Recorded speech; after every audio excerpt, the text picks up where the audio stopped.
नमस्कार सर्वांना, जय शिवराय. आपल्या बकासूर प्रेमी DST6300 यूट्यूब चॅनलमध्ये तुमचं सगळ्यांचं मनापासून हार्दिक स्वागत. आजचा दिवस खऱ्या अर्थानं शर्यतप्रेमींना, बकासूर प्रेमींना आनंद देणारा ठरला. सकाळी कोणालाच माहीत नव्हतं की आपला सर्वांचा लाडका कोहिनूर द्वादश हिंदकेसरी बकासूर आज मैदानात पळणार आहे. आणि मैदानात पळणार अशी त्याची इंस्टाग्रामवरती किंवा बाकी सगळीकडे आपण सगळ्यांनीच पोस्ट पाहिल्या. त्यानंतर आतुरता लागली की आजारपणात येतोय, त्यामुळं पळ कसा असेल, कारण आपण बकासूरला कायमच पाहतो असतो. आणि ज्या वेळेस एक त्याची पुन्हा नव्यानं पळण्याची वेळ असते, त्यावेळेस बकासूरनं कायमच स्वतःला सिद्ध केलेलं आहे. आणि गटाला चांगल्या पद्धतीने गाडी पळाली आणि गाडी गटपास देखील झाली. नंतर सेमीमध्ये देखील गाडी चांगल्या पद्धतीने पळाली आणि सेमीसुद्धा पास झाली. पण गटामध्ये सेमीमध्ये बबलू चाचा त्यांनी जे ड्रायव्हिंग केलं ते खरंच अतिशय उत्तम प्रकारचं होतं. आणि त्यांचं बकासूरवर असणारं प्रेम आपण सगळेच पाहत असतो. सेमी पास झाला, त्यानंतर इंस्टाग्राम असेल किंवा यूट्यूब असेल, जणू काही सगळ्यांना एक प्रकारची संजीवनी भेटल्यासारखं वातावरण तयार झालं. सगळ्यांचा आनंद कोणी पोस्ट केल्या, कोणी रील केल्या, कोणी व्हिडिओज केल्या, कोणी त्या पोस्टवरती लाईक्स केल्या, कमेंट केल्या, शेअर केल्या. या सगळ्यांचा आनंद आपल्याला त्यातून पाहायला मिळाला. त्यानंतर बकासूर खाली जात असताना एक 2-3 लहान मुलं होती. ती बकासूरच्या तासामधली दगडं वेचून बाजूला टाकत होती. म्हणजे त्याच्यावर असणारं अनेकांचं प्रेम पहा, त्या लहान लेकरांचं प्रेम पहा.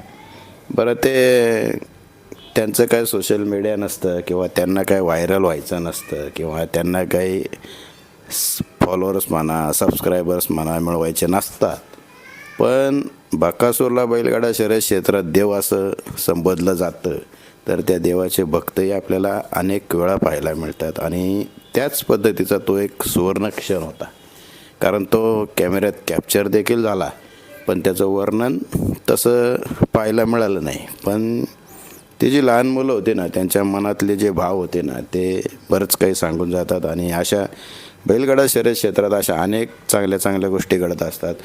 अनेकदा त्या एक्सप्लोअर देखील होतात आणि कधीकधी रील्समार्फत, कधीकधी शॉर्ट्समार्फत, कधीकधी कॉमेंट्रीमार्फत आपल्याला हा खेळ अतिशय चांगल्या पद्धतीने पाहायला मिळतो. आणि तोच खरा या खेळातला आनंद आहे. त्यामुळंच आपण हे सगळेजणं बैलगाडा शर्यत पाहत असतो आणि त्यातनं एक आपल्याला तो आनंद मिळत असतो.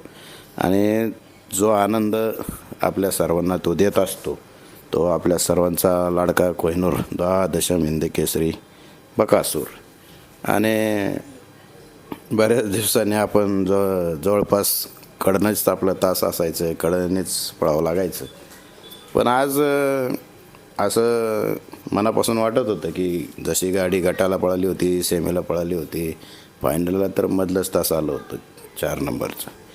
त्याच्यामुळं ज्या वेळेस फायनलला गाडी खालनं सुटली, ज्या पद्धतीत गाडी पळाली त्या पद्धतीत, म्हणजे जसं जुना काळ होता, बकासूर असा वाटायचा आपल्याला, जो बकासूर ओव्हरटॅक करणं असेल किंवा त्या वेगात गाडी नवीन जुन्या जोडीदारांबरोबर ताळमेळ घेऊन पळणं असेल, ते आज सगळं पाहायला मिळालं. आणि त्याच्यासोबत जो नंदी पळाला गोकुळ, त्याचं देखील मनापासून अभिनंदन, कारण 3 फेरी त्यानं बैलगाडा शर्यत क्षेत्रातील देवाला उत्तम प्रकारची साथ दिली.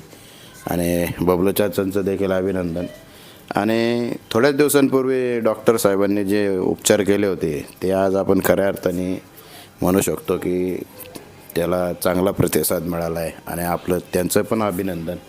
आणि आज एक नवीन गोष्ट मला अनुभवायला मिळाली. सोशल मीडियाचं युग आहे, विचार हे शेअर होत असतात आणि विचार शेअर करणाऱ्याला फॉलोअर्स असतात, सबस्क्रायबर्स असतात, त्यांचं त्या सबस्क्रायबर्सशी असणारं नातं किंवा एक बॉन्डिंग असतं, त्यांचा एकमेकांवरती एक विश्वास असतो.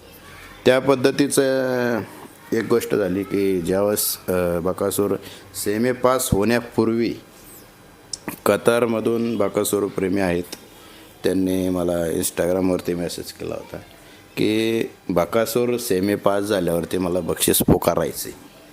पण आता ते कसं पुकारणार, कारण माझ्याकडं देखील ते कोणाचाही नंबर नव्हता.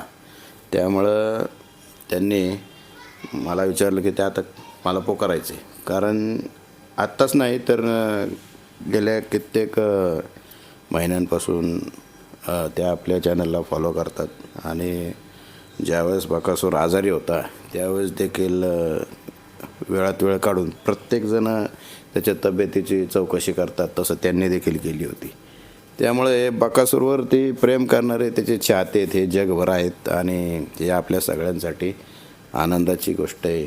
आणि त्या पद्धतीचंच आपल्या सर्वांचा लाडका कोहिनूर द्वादश हिंदकेसरी बकासूर पळत असतो.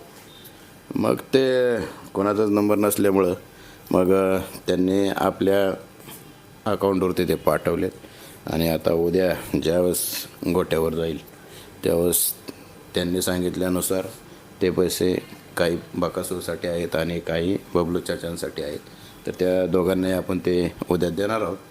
पण बऱ्याच दिवसांपासून सर्व शौकीनांचा आनंद पेंडिंग होता, तो आज त्यांना मी एक म्हणेल की सगळ्यांना तो आज आनंद मिळाला.